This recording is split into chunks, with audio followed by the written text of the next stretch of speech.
Oi, eu sou o Lucky Curiango e você está diante da sexta carta secreta do Exódia. Você sabe exatamente a qual membro eu tô me referindo. Eu acho que eu gosto de anime. Demorou muito pra eu conseguir admitir isso, mas depois do quarto vídeo sobre One Piece e o vídeo de Death Note derrubado do ar pela Toei, eu meio que sou obrigado a dizer que eu gosto de anime. Mas eu ainda tô começando nesse negócio de animes. Eu vi alguns dos animes mais populares do mundo e meio que acaba por aí. Os animes que eu assisti são os animes que a sua tia vai saber responder se alguém perguntar pra ela o que é um anime. No iceberg dos animes, eu só raspei o topo do topo do topo. Eu só vi a parte do iceberg que tava lá em cima, bonitinha e tocada pelo sol. Os shounens mais populares e meio que acabou por aí. Mas eu sei que isso não é nem de perto o limite do que um anime pode ser. Eu sempre soube que tinha mais, um mundo inteiro nesse iceberg que eu ainda poderia explorar. Nas profundezas do oceano existia um gênero inteiro de animes, escondidos na escuridão e nunca tocados pela bênção da luz do sol. Mais formador de aura do que o Piccolo mostrando o feat, mais trevoso do que o Sasuke dizendo que não gosta particularmente de ninguém, mais degenerado que muito hentai por aí, Isekai. A indústria dos animes parece que é mantida de pé pelo 20º lançamento de Dragon Ball que não deveria existir, peitos balançando e Isekai lixo. Muitas vezes, peitos balançando dentro do Isekai lixo. Eu nunca tinha visto nenhum Isekai e eu podia me orgulhar disso, mas como tudo na minha vida hoje em dia se tornou conteúdo, eu decidi mudar isso. Eu sinto que eu, com os meus olhos puro imaculados, vendo um Isekai pela primeira vez, é a versão de animes de você pegar um camponês do século 9 e dar pra ele um combo completo no McDonald's, com brinquedo e tudo, e faria um bom conteúdo. Eu decidi assistir o meu primeiro Isekai e dar minha visão de alguém de fora, ainda com alguma inocência. Mas esse Isekai teria que simbolizar todos os outros de uma vez só. Não podia ser ReZero ou aquele do Slime. Eu não queria um dos Isekais mais famosos e muito menos eu não queria um dos melhores. Eu tava buscando um Isekai lixo. Se eu ia me jogar no mundo dos Isekais, teria que ser de cabeça. Ou melhor ainda, se fosse pra ser atropelado por um caminhão e ir pra um mundo de fantasia, que fosse um caminhão bolado com aqueles adesivos com erro de digitação atrás. Eu sou apenas um camponês inocente. E o McDonald's que eu escolhi talvez seja um dos melhores, piores Isekai de todos. The Eminence in Shadow.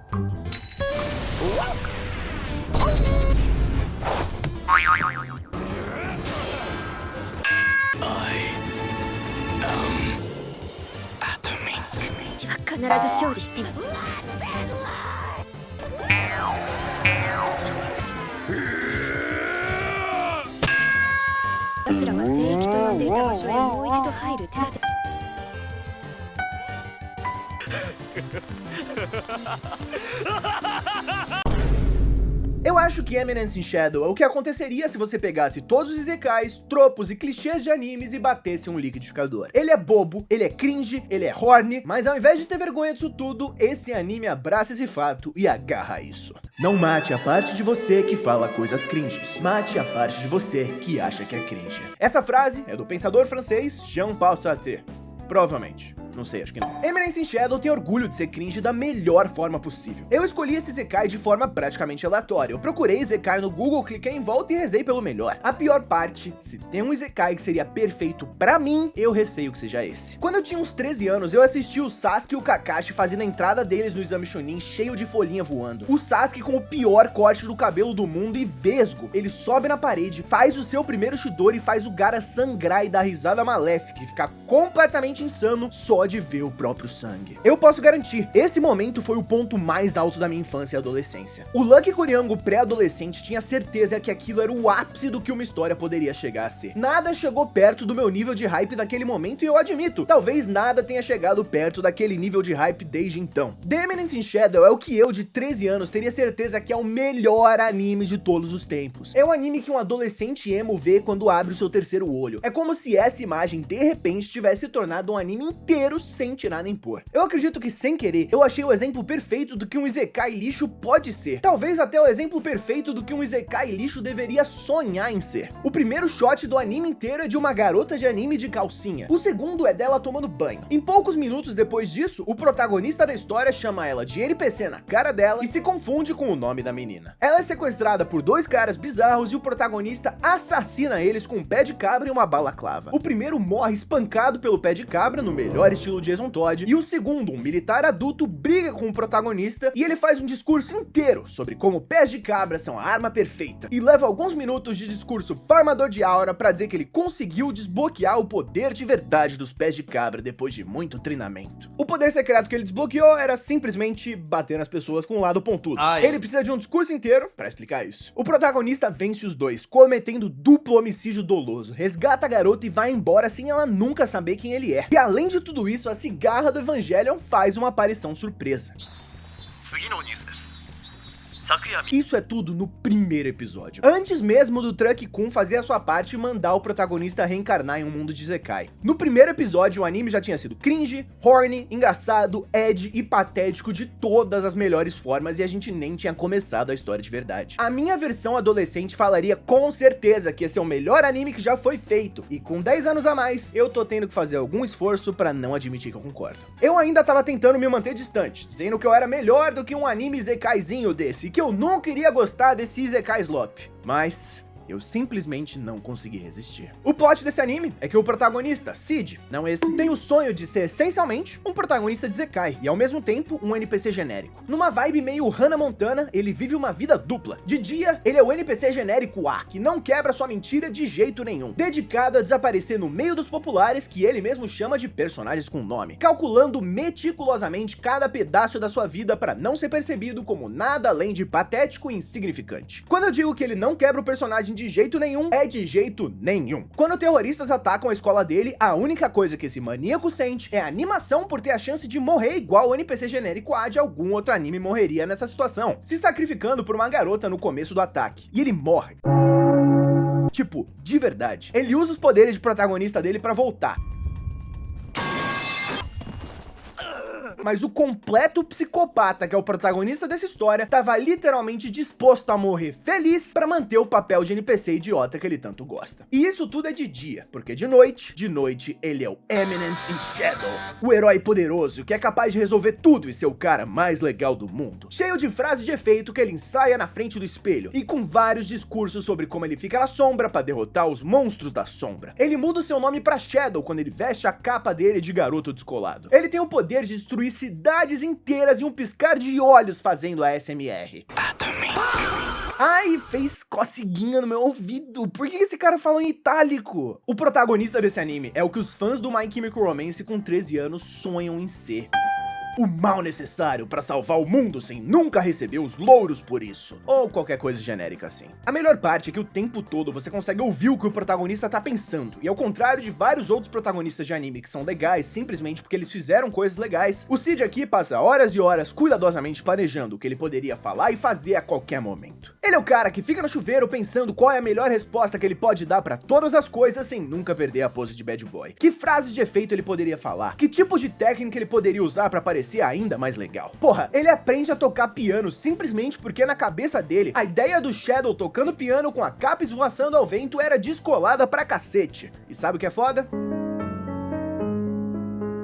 Ele tava certo, é maneiro mesmo. E se você acha que o poder OP do protagonista é impressionante, é porque você não viu a capacidade dele com a mulherada. O Cid, não esse também, coloca qualquer outro protagonista de Isekai em vergonha quando se trata do exército de waifus que seguem ele. O tal harém de Isekai do Cid tem quantas companheiras? 2? 3? Não. A organização que o Shadow comanda, chamada de Shadow Garden, tem 7 guerreiras principais e mais de 600 na organização inteira. Por enquanto, porque ela tá constantemente crescendo. E é claro, sem meninos permitidos e todas as garotas são perdidamente apaixonadas por ele sem que ele nem consiga perceber. O Cid coleciona waifus na sua organização igual o Ash coleciona pokémons. E mesmo assim ele não tá satisfeito, porque obviamente isso é um anime Isekai, e todas as outras mulheres que chegam a um raio de 5 km dele se apaixonam por ele imediatamente e ele continua adicionando elas ao séquito de mulheres apaixonadas por ele que ele não dá bola. Porque é claro, dá atenção pra mulheres e atirar a pose de bad boy que ele tem que manter o tempo todo. E mesmo assim, ele continua colecionando waifus no seu harém. A ganância desse cara tem proporções bíblicas. Já no segundo episódio, a gente consegue ver como o Cid se sente renascendo, e ele aceita esse negócio todo de ter morrido e renascido sem pensar duas vezes. Ainda como um bebê, a única coisa que ele consegue pensar é que nesse mundo ele não tá preso pelas amarras do mundo real e de seu corpo mortal. E finalmente ele vai conseguir concluir o seu sonho de se tornar o Eminence in Shadow. Não só isso, ele escreveu tanto essa fanfic de Eminence in Shadow na cabeça dele que todas as vezes que ele tá com a roupinha dele de Shadow, ele muda a inflexão da voz e sai mentindo sem nenhum remorso. Mas as mentiras dele são tão boas, ele é tão protagonista, que na maioria das vezes elas acabam virando verdade. Ele acaba mentindo e acertando na mentira. Enquanto pra ele tá todo mundo vivendo uma grande sessão de LARP junto com ele, sabendo da mentira que ele contou e brigando com ele pra derrotar esse culto demoníaco, porque o exército de waifu são amigas dele e querem ver ele feliz, a realidade é que as histórias que ele contou por pura coincidência do destino e impacto cômico são verdade. Ele inventa uma história inteira sobre o culto de diablos, que as garotas são descendentes de herói e que eles juntos têm que derrotar isso tudo, e é simplesmente verdade. O universo conspira a favor do protagonista para que ele sempre esteja certo, desde que seja engraçado. O cara simplesmente dá um jeito de nunca perder a aura. Se for pra piada continuar engraçada, ou simplesmente pra manter a pose de Eminence in Shadow, o Cid dá um jeito e o universo inteiro conspira a favor dele. Ele não tem plot armor, ele é o plot, e quem precisa de armor é quem se encontrar com ele. Ele se perde do resto do grupo sem saber pra onde foi, o líder dos bandidos escapa e se encontra com ele, fazendo parecer que tudo era parte do plano. Quando ele tenta tomar um não da garota mais cobiçada da escola pra fazer o seu plano de seu NPC perfeito continuar funcionando, ela fala sim e se apaixona por ele. Quando o protagonista entra sem querer nas fontes termais das mulheres e você acha que finalmente vai ter aquela cena que o interesse romântico da história vai bater no protagonista estilo Goku e Tite, ele só diz que a garota tá prestando muita atenção na sua Excalibur. Essa é a palavra que ele usa, Excalibur. Mostra o tamanho da peça, que assusta a garota pela sua capacidade de crescimento e vai embora, sem nenhuma explicação.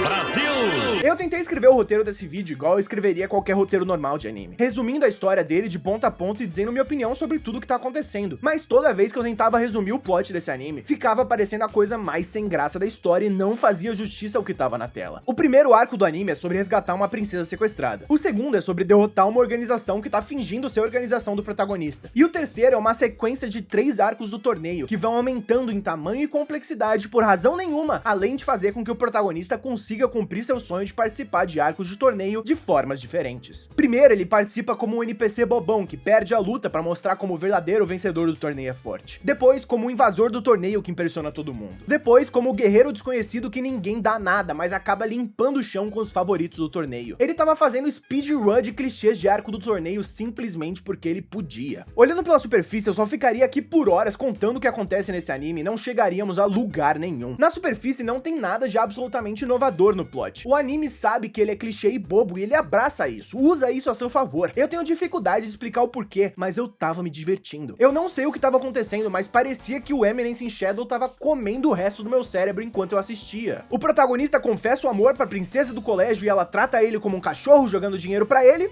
Acordou alguma coisa em mim. Yoshi, Yoshi. O Shadow farma a hora dele fazendo SMR derrotando um professor. Eu assisto sem conseguir piscar. A gotinha vai descendo na cena do onsen, eu fiz exatamente a cara do macaco do Neuron Activation. 入団届は代筆 Por quê? Porque eu tava gostando disso. O Isekai tava controlando meu cérebro igual o mestre dos fantoches. Eu tava relendo as minhas anotações aqui, e normalmente quando eu faço um vídeo desse, eu vou anotando o que acontece em cada episódio e a minha opinião sobre isso, pra que eu possa fazer uma revisão depois e fazer o roteiro bonitinho. Leve spoiler pro primeiro arco aqui. Em resumo, a gente descobre que esse professor de esgrima, que até agora era o cara perfeito, é o vilão final do arco. E nas minhas notas, eu escrevi e eu juro, eu queria muito que isso fosse uma piada pro vídeo, mas eu vi isso e eu escrevi nas minhas anotações. O professor é o vilão. O maiúsculo, W minúsculo, O maiúsculo. Eu, homem adulto, escrevi, não ironicamente, o professor é o vilão. Oh. Isso foi no episódio 5, e eu já tava assim, escrevendo em língua de Discord Kitten. Eu tenho a sequência perfeita, que pra mim resume a minha experiência com esse anime. Como a maior parte do anime, nem contém o protagonista. O problema de ter um protagonista OP, que resolve tudo imediatamente, é que ele não pode participar de uma grande parte da história sem estragar ela. Se ele só aparece e derrota todo mundo, não dá pra ele aparecer o tempo todo, que senão não tem plot. Mas enfim, a cena que resume o anime perfeitamente pra mim é essa aqui. É o episódio 12, e é o ápice desse arco. Esse velho calvo aqui é o vilão do arco. 4 dos interesses românticos principais estão aqui na cena, competindo por atenção e tempo de tela. A menina do cabelo branco tá fingindo que tá sendo sequestrada pra enganar o antagonista do arco, e obviamente o grito dela de fingimento não podia ser um grito normal.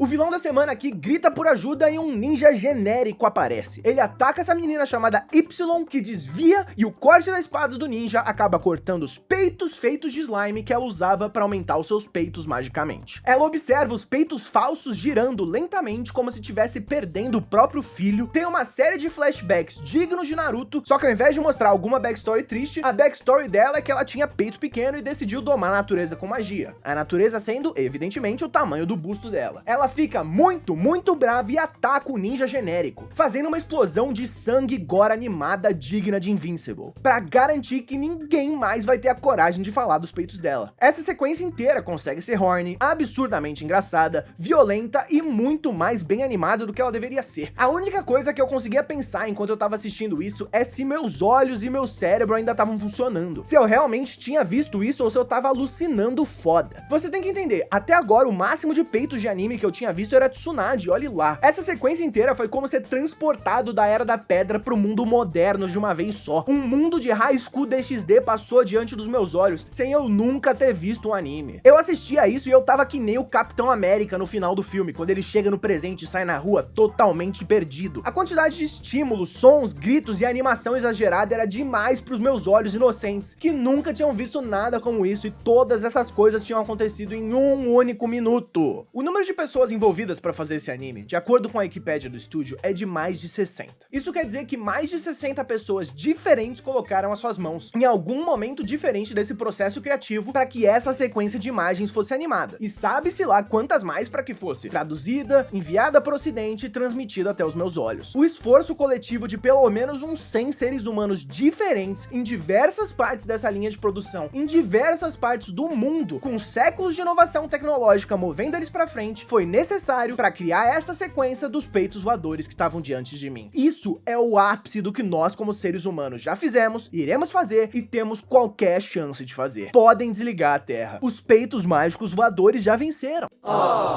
Isso tudo que eu falei é só a superfície desse anime. Eu posso nunca ter visto um Isekai, mas só de ver vídeos sobre o assunto, jogar JRPGs e a clássica osmose cultural, eu sinto que eu já tinha absorvido todos os clichês do que um Isekai seria. E esse anime é tudo isso e mais um pouco. Um resumo de todos os clichês de uma vez só, da forma mais edgy possível e elevado à 10ª potência de intensidade. E eu admito, eu tava gostando bastante. Não gostando porque era um excelente anime contando uma história transformadora ou mudando minha vida. Eu tava gostando da mesma forma que alguém gosta de um nuggets do McDonald's com molho barbecue doce demais. Eu sei que não é nem bom pra mim, nem bom de um modo geral, mas por alguma razão, eu simplesmente não consigo parar de comer. Além disso, eu acredito que esse anime realmente tem alguma qualidade além de ser apenas um isekai genérico safado. A forma que ele usa a comédia é premeditada e funciona bem. As cenas de luta são genuinamente bem animadas e nem sempre no modo tradicional. Tem uma sequência inteira no final do episódio 13, onde a gente deveria imaginar que o protagonista tava morrendo, e a animação muda de estilo pra um branco e vermelho de cores duras que conseguem me lembrar alguns dos quadrinhos do Frank Miller nos seus melhores dias. Eles não precisavam fazer isso, mas eles simplesmente foram lá e fizeram. Assim como o seu protagonista, simplesmente fizeram assim porque seria a coisa mais da hora se fazer. Conforme o anime ia chegando no final, eu tava genuinamente interessado no plot e eu só conseguia pensar, quando será que vai acabar? Ainda tem muita coisa pra acontecer e só faltam 4 episódios. Então,